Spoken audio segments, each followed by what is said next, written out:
Allah'ım günahlarımı bağışla. Sercan'ın dedikleri doğruysa oğlumun yüzüne nasıl bakarım ben?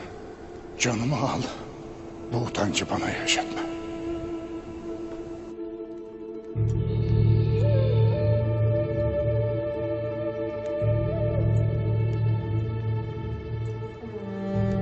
Bu akrep kadar biçaresin Korkut. Ataşın ortasında döner durursun. Lakin bilmezsin ki öfkemin ataşı bedenini kavuracak, soluğunu kesecek, yüreğin lime lime olacak.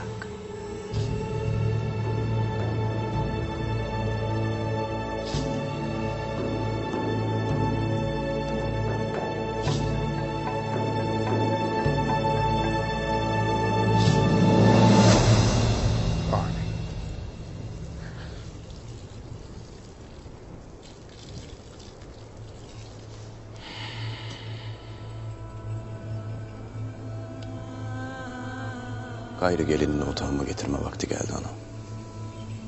İnşallah sana yaraşır bir bey kadın olacak. O da senin gibi her daim obasına, otağına, beyine sahip çıkacak.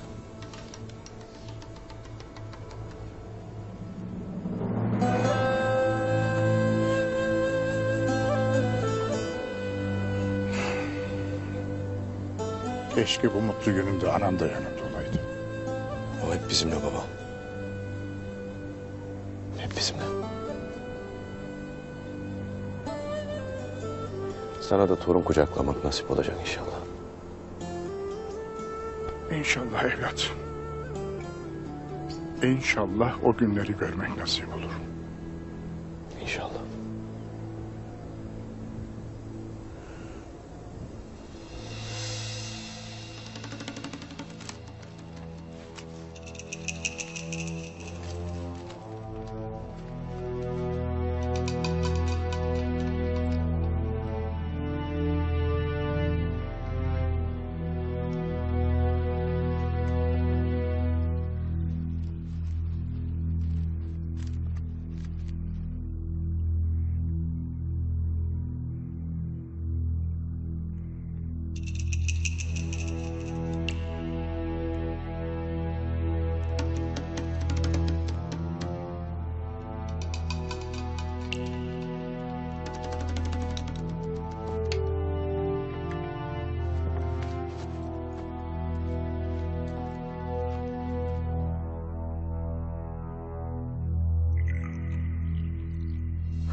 Bismillahirrahmanirrahim.